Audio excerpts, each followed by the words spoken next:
This is Nightline. Tonight, keep glam and carry on to greet the King and Queen of England. The King is undertaking probably the most important and sensitive overseas visit in his reign so far. The race against the clock to keep the monarch safe in their historic visit after what officials say was a third attempt on President Trump's life. Obviously, security is a very important issue for the royal family. Lots of questions were being asked about security in the wake of that. And the question on everyone's mind, will King Charles and Prince Harry reunite stateside? Plus, Sporty Spice coming clean and saying what she really, really wants. Now I'm in my 50s and I'm in pretty good shape, and I just thought, I want to have a record of that. Melanie C, the former Spice Girl and singer of Wannabe. If you want to be my lover, you gotta get with my friends. Now out with new music, guaranteed to make you sweat. Feel the burn, own it, I'll make you sweat. And is there a Spice Girls reunion on the horizon? Everybody wants to know what's happening, but the truth is... And kids at the wheel. The stunning moment when 5 middle schoolers sprung into action after their school bus driver suffered a medical emergency, all caught on camera. From ABC News headquarters in New York, this is Nightline. Thanks for joining us. Tonight, heightened security concerns in the nation's capital as the rich and famous gather to greet the UK's King Charles III and Queen Camilla. Their visit spanning multiple cities. But will one of those stops include a visit with his youngest son, Prince Harry? Here's ABC's chief international correspondent, James Longman. Tonight, an elaborate affair at the White House to greet King Charles and Queen Camilla and celebrate this historic royal visit. In attendance, a mix of politicians, Fox News personalities, tech titans like Tim Cook, and members of the Trump family. This is a great honor, and we welcome Their Majesties King Charles III and Queen Camilla of the United Kingdom. This is a very significant visit. It's only the 6th state visit ever by a British monarch to the US. It's the first state visit that Charles has made to the US, but of course it has become a very high-stakes visit because of what's going on politically. It's the royal couple's first state visit since Charles became king, after a chaotic last few days in Washington. And the question in everyone's mind, will there be a reunion between the king and his California-based son? The royals' busy second day started at the White House lawn. They were greeted by President Trump and First Lady Melania and welcomed with a ceremonial military review. It's the highest diplomatic honor extended by the United States to a visiting head of state. It is our tremendous privilege to host you, and you're going to have a wonderful short stay. 2, 5, right.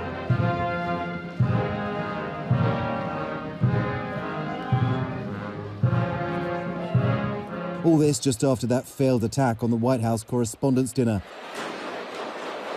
Confusion and chaos erupted inside the event before the suspect was apprehended by security. He's now been charged with attempting to assassinate the president. Obviously, security is a very important issue for the royal family. Lots of questions were being asked about security in the wake of that. But it was very much an approach of, we have discussed this, we are happy with the security, and we are going to carry on. I think as soon as the invitation was accepted by the British government, there was no way that I think the King was going to agree to call it off. And there's no way that he would have just done so on the grounds of a security scare.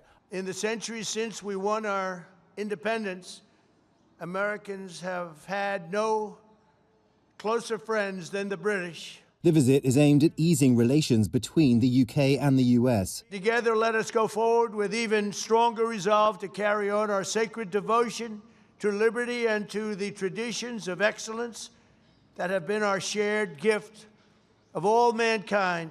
Now, clearly, relations are fairly strained at the moment between the United Kingdom and the United States over the Iran war, over comments about NATO, the Falkland Islands, the British military. And I think that actually this is the right time for the King and Queen to embark on a state visit of this sort. The King is our ambassador-in-chief. If anyone could sort of ease diplomatic tensions, it would be him. The trip seemingly off to a great start, the two leaders sharing a laugh inside the Oval Office. But it's been met with scepticism by some. So this trip is somewhat controversial in the UK in the sense that the public is very divided about whether or not they wanted it to go ahead. Obviously, the Iran war has been a very dominant narrative around this trip, and that's been front and centre. But also the Epstein scandal has also been very prominent, because we've seen Epstein survivors calling for a meeting with the king. The palace's position on that is that they can't because of legal reasons, because they don't want to any meeting to interfere with due legal process. Some politicians said it's no way you should go. But I think that the reality is the majority believe that it was the right thing to do. Certainly the King did, and he believes that it was good for this country and for Britain for him to come.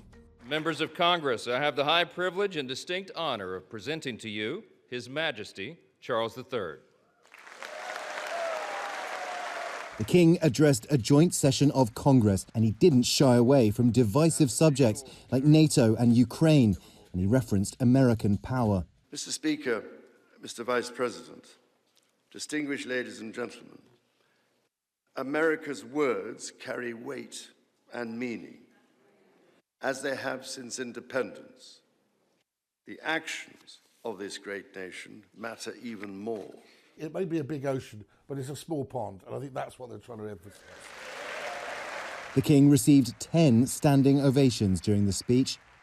Mr. Speaker, Her Majesty Queen Elizabeth II. He followed in his mother's footsteps. She was the first monarch ever to address Congress back in 1991. A significant part of your social contract is written down in your Constitution. Ours rests on custom and will. The spirit behind both, however, is precisely the same. It is the spirit of democracy. The King's schedule notably doesn't include a visit with his son, Prince Harry, or daughter-in-law Meghan Markle. I personally think it would look rather odd that he suddenly puts a visit to see his son and his daughter-in-law and his grandchildren in the middle of a visit where he is acting as a statesman, as our head of state. Harry and Meghan shocked the world when they stepped down as senior royals in early 2020. In the years since, the couple has given a series of revealing interviews seen by many as damaging to the royal family. And also concerns and conversations about how dark his skin might be when he's born. From a tell-all interview with Oprah, What? to Prince Harry's memoir Spare and their 6-part documentary on Netflix. They were happy to lie to protect my brother. They were never willing to tell the truth to protect us. Most recently, the Duke of Sussex spoke to ITV News after a 2-day visit to Ukraine, pushing back on the idea that he's not a working royal. I will always be part of the royal family, and I'm here working and doing the very thing that I was born to do.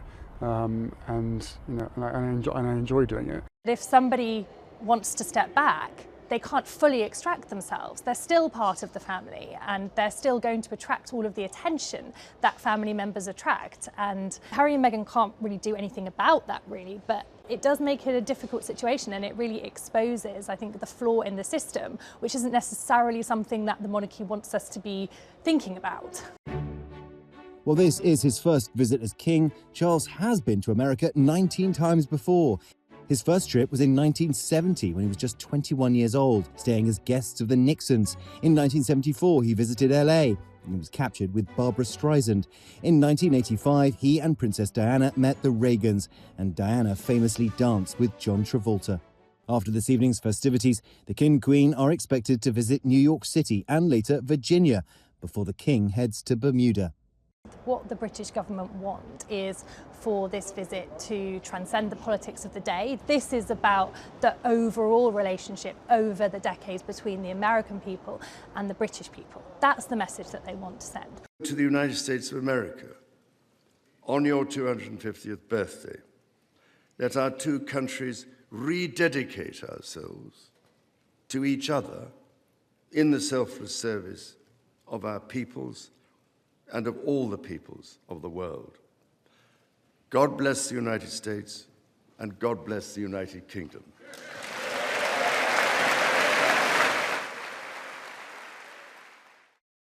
And now, a look ahead at tomorrow's show. We take you inside a Las Vegas courtroom where Nathan Chasing Horse, the one-time child actor in Dances with Wolves, is convicted of sexual assault and learns his fate. I hope that he's held accountable in a way where he doesn't see the light of day ever again. And when we come back, former Spice Girl Melanie C celebrating self-discovery and reinvention with a brand new solo album. The one thing she says made Spice Girl Power a lasting success. And that was our superpower.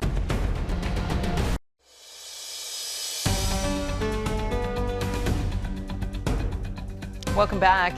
You know, the Spice Girls broke pop culture wide open with their unique blend of pop, fashion, and fun, selling over 100 million albums and becoming the best-selling girl group of all time. Melanie C, or Sporty Spice to fans, balancing a solo career almost from the beginning. She's back with a brand new album, and while some things have changed, she's still making us sweat. Here's ABC's Hannah Battah making her Nightline debut. There are people who have followed the Spice Girls and everything we've done as solo artists since they were kids. It's really beautiful. It's like this community of people all over the globe. 30 years ago, 5 young women from Britain launched a global movement of girl power. Don't tell me what you want, what you really, really want. Shouting to the world what they really, really want. The Spice Girls. If you wanna be my lover, you gotta get with my friends. Sporty, scary, baby, ginger, and posh. Britain's biggest pop phenomenon since the Beatles. If you wanna be my lover. They're just like so cool. So what? I can be athletic and still be a girl. That's girl power. There's so many boy bands and so many boy acts. I think girls like to see some other girls doing it for a change. We were also different, and that was our superpower. Melanie C, coined as Sporty Spice. What's it like to be Melanie C in 2026? I'm not gonna lie, it feels pretty good. Today, at 52 years old, Melanie C's latest solo album launches Sporty out of retirement under one condition: sweat. Body weight, hold it, feel the burn, own it. I'll make you sweat. You've always stayed true to that sporty side. What was the inspiration behind the Sweat music video? Oh my gosh, there's so many inspirations behind that. I grew up through the 80s, so things like The Kids from Fame, Flashdance, Olivia Newton-John, Let's Get Physical. And I wanted to put that all together and kind of give it my own little sporty spin. Also because I spent probably my 20s, most of my 30s and some of my 40s being very self-conscious physically. And now I'm in my 50s and I'm in pretty good shape. And I just thought, I want to have a record of that. I think when you're young, you don't appreciate what you have. When you look back at that moment now, who was Melanie C then? Okay, well, you know, the funny thing that I'm discovering is she was really not that far away from who I am sitting here today. We were so young, we were thrust into the limelight. Some of the tabloid media, especially the British, are very, very hard. And it's taken me a long time to kind of come back and go, no, I am that person, I'm that same person. And now instead of trying to modify who I am, I just am proud of who I am. When you went solo in '99, did you feel a need to escape that box in any way or sort of lean into it? It's interesting, I did. I felt like I needed to figure out who I was when I wasn't with the other girls. And it was tough. I was a little frustrated because I wanted to prove to people there was more to me than just Sporty Spice. And I realised many years later that it was kind of redundant because I am Sporty Spice, you know, whatever I choose to do. And I embrace Sporty Spice now probably more than ever. Being your age now, embracing all of the beautiful process of aging, is that kind of a reclamation for you? Yeah, totally. I've gone out in front of like 80,000 people. And that is, of course, that's a huge achievement. But I've had days where actually getting out of the house is as big an achievement. And some days we feel like we can accomplish nothing, when other days we can take on the world. Melanie's Take Charge energy isn't reserved for just her own music. She's also a global touring DJ, fresh off an A-list residency at Pacha Ibiza in front of 3,000 people a night. Have you found that the pop music audience is any different than the DJ set music audience? I've always been a pop artist, but I love so many genres of music. Like the last years of high school, it was when like dance music was coming in from the US and we were hearing it for the first time in the UK. and it became mainstream.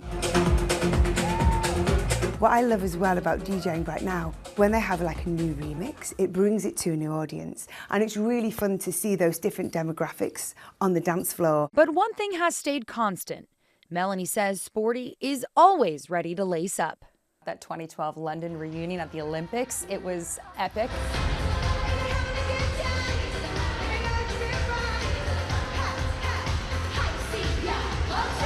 Will there be a reunion? Do you feel like that question has kind of reached its natural end, or is it still there for you? I don't think it will ever go away. Everybody wants to know what's happening. But the truth is, we definitely feel like our legacy has to be celebrated, but we're still working on what that's going to be. So I feel very positive and optimistic that Spice Girls will be back together at some point. Whether she's on the dance floor or the gym floor, Melanie says her athleticism is one of the truest parts of her identity. Do you find that when you're working out, it's almost therapeutic for you? 100%. I mean, that is such a big part of my workout. It's not only about my physical fitness, it's about my mental health. When I was in my 20s, okay, it was the 90s, right? We had a whole different viewpoint on fitness. We weren't eating fat, we were skipping the carbs, all the crazy stuff. Now, I just listen to my body. If there are days when I'm not feeling it, I'll just go for a walk. And instead of berating yourself, you should treat yourself how you treat other people. But so many of us don't. We're too hard on ourselves. If someone listens to your album and takes away just one thing, what do you hope that is? It's a thread throughout my music, and there's one particular song on the album called Undefeated Champion, and that is kind of my motivational song to myself. When things feel like they're never going to get any better, just have faith that they will. You can beat this, you can overcome this, and that's what I want people to take away, to give them some motivation, strength and happiness. Our thanks to Hannah, and welcome to the Nightline family. Melanie C's new album, Sweat, comes out this Friday. When we come back, see what happens after middle school students took over a runaway bus. The stunning moment caught on camera.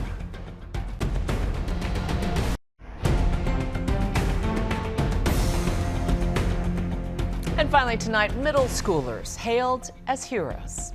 It's tonight's Nightlight. 5 students in Mississippi making split-second decisions when their school bus driver passed out behind the wheel. I had a medical emergency and the students stepped up. Leah Taylor says she suffered an asthma attack with a bus full of kids who sprang into action. One kid took the wheel. I saw that the bus was veering off to the side, then I grabbed the wheel. Another pumped the brakes, while a third one called 911. Once they got the bus to stop, they administered medicine to Taylor. I saw her medication in her hand, and I saw like her reaching for it. I knew that's what she needed. She credits the 5 students with saving her life. They'll be honored at a school rally later this week. Bravo. And that's Nightline. You can watch all of our full episodes on Disney Plus and Hulu. We'll see you right back here tomorrow, same time. Thanks for staying up with us. Good night, America.